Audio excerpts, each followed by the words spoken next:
নমস্কার, আপনারা দেখছেন সংকেত মিডিয়া, সোজা কথা সহজভাবে। ফলতায় লাঠিচার্জ এবং তৃণমূল কংগ্রেসের ক্যাম্প ভেঙে দেওয়ার অভিযোগ। ফলতা বিধানসভার 129 নম্বর বুথে তৃণমূল কংগ্রেসের ক্যাম্প ভাঙচুরের অভিযোগ উঠেছে কেন্দ্রীয় বাহিনীর বিরুদ্ধে।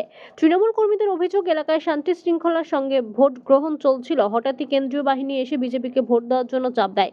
ব্যাপক লাঠিচার্জ করার পাশাপাশি তৃণমূল কর্মী সমর্থকদেরকে মারধর করা হয়, এমনকি ভেঙে দেওয়া হয়েছে তৃণমূল কংগ্রেসের ক্যাম্প।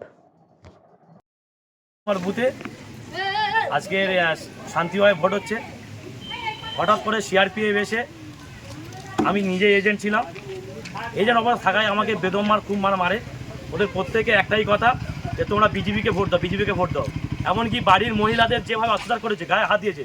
এখানে এত মহিলাদের দাঁড়িয়েছে, এদেরকে জিজ্ঞেস করো কারণ হার্টের পেশেন্ট কে হচ্ছে এই মানে এতভাবে নির্মম অত্যাচার করেছে। মানুষ ভোট দিতে, সাধারণ মানুষ ভোট দিতে আজকে যাচ্ছে না। এটা হচ্ছে গুজরাট না, এটা বাংলা। এটা বাংলাকে হচ্ছে এটা অশান্ত করার চেষ্টা করছে, শান্ত বাংলাকে।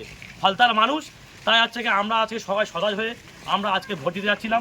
আমি এজেন্ট ছিলাম, আমাদেরকে যেভাবে মেরেছে, আজকে ভাইরা জিজ্ঞেস করি কীভাবে অত্যাচার করেছে। আজকে এই মেয়েটা হচ্ছে হার্টের পেশেন্ট, কীভাবে অত্যাচার করে দেখুন আপনারা। খাবার ফেলে দিয়েছে, খাবারটা দিয়ে মহিলা বলো হাতের খাবার না দৌড়ে যাচ্ছে উপরে। আমাদের উপর অত্যাচার হচ্ছে, সকাল রাত থেকে আমাদের উপর অত্যাচার করছে, আমাদের দোকান ভাঙচুর করেছে, আমাদের রাস্তাঘাটে যেতে দিচ্ছে না। আমরা হচ্ছে ভোট দিয়ে আসছি, আমরা মুড়ি দিতে আছি, আমাদের মুড়ি, আমাদের খাবার টাবার সব তছনছ করে ফেলে দিয়েছে, আমাদের লেজেন্ডারকে মেরেছে, আমাদের সবাইকে অত্যাচার করছে। খালি একটাই কথা, কালকে রাত থেকে তখন 11-10টা থেকে আমাদের উপর ওরা 100 মিটারের উপর থেকে ওরা লাঠি চার্জ করে আমাদের দেবলে যাচ্ছে, এবং কি বাড়ির মেয়েদের বাড়ির ভিতরে ঢুকছে সব। শুধু একটাই কথা, তোমরা বিজেপিকে ভোট দাও, বিজেপি ভোট দাও, বিজেপিকে ভোট দাও। বাড়ি বাড়ি হুমকি দিচ্ছে বিজেপি। কালকে রাত থেকে আমাদের অত্যাচার করছে। এগুলো কি এই অত্যাচারগুলো নির্মম অত্যাচার, এগুলো হচ্ছে একতরফা অত্যাচার। অত্যাচার সাংঘাতিক অত্যাচার করছে, বিয়ে টেকাটা কি দেয়।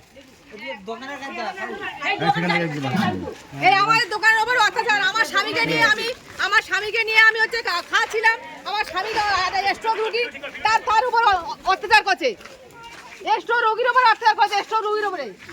স্ট্রোক রোগী খাচ্ছিলাম, তাকে এখানে দাঁড় করেছিলাম, তাকে এখানে বসিয়েছিলাম, তার উপর হচ্ছে অত্যাচার করেছে, তার উপরও অত্যাচার। কেন এটা কেন? Subscribe our channel. Press the bell icon.